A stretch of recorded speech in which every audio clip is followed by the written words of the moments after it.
Ferrari has just tested 20 different setups in their simulator. Not 2, not 5, 20. And now, they're telling the world that the SF25 is finally ready to deliver in Japan.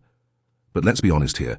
When a top-tier F1 team runs that many changes in a panic window, it's not a breakthrough, it's a crisis. Ferrari is calling it a fix.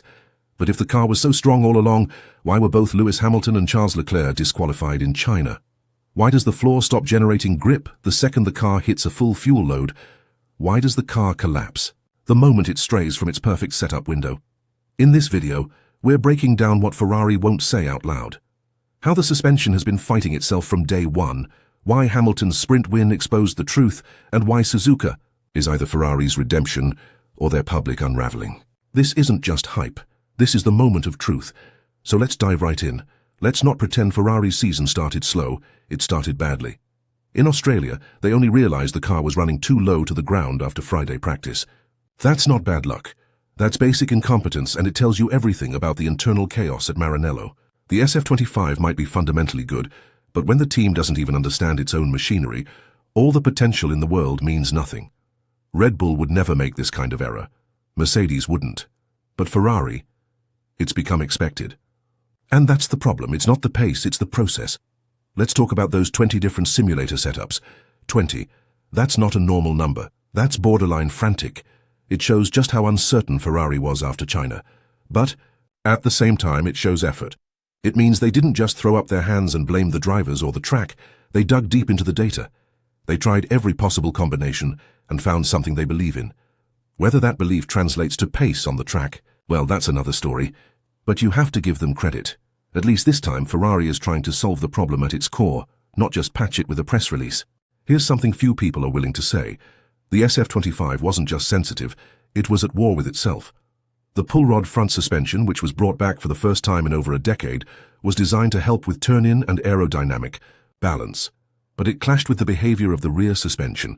So instead of a unified balanced chassis, Ferrari had a front and rear suspension working against each other. That's why the car felt unpredictable. That's why drivers couldn't find consistency.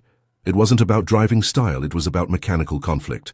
And now Ferrari is finally adjusting the balance between the front and rear suspension for Suzuka. It's late, but it's necessary. While Leclerc was grabbing the headlines, it was Hamilton who told us the truth.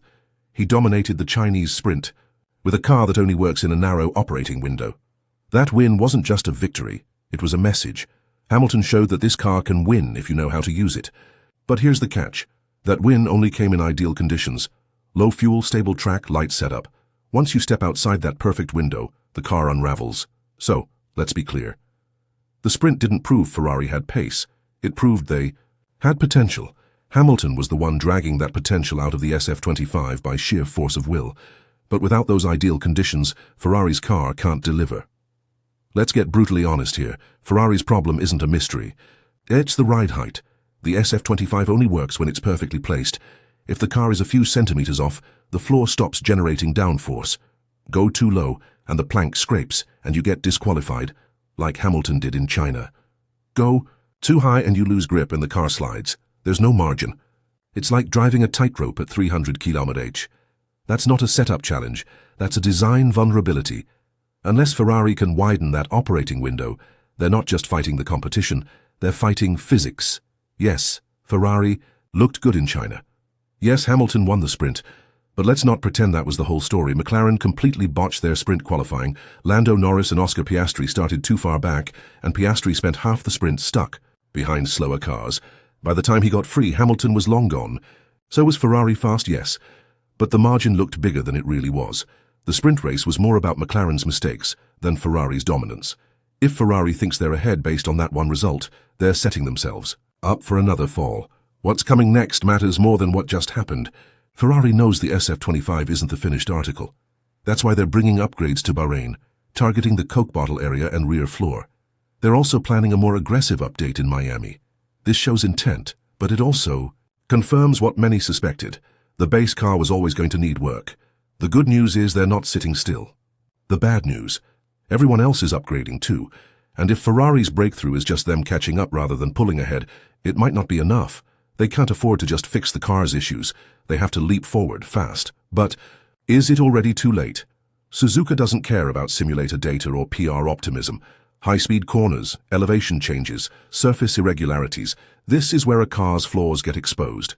If the SF25 survives here, it's legit. If it still struggles with balance, ride height or stability, then nothing's fixed. It's just better masked.